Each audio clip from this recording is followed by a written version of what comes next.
Lakad tayo dito sa tulay. Iyan solid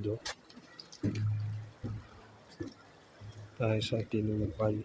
Mga nagkakamping dito Santo Rosario pala itong lugar na to. Santo Niño pala.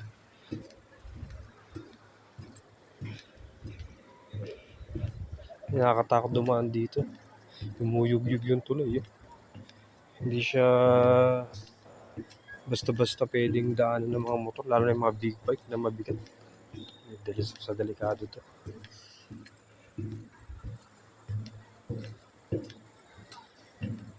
So, ito yung nadaanan ng motor.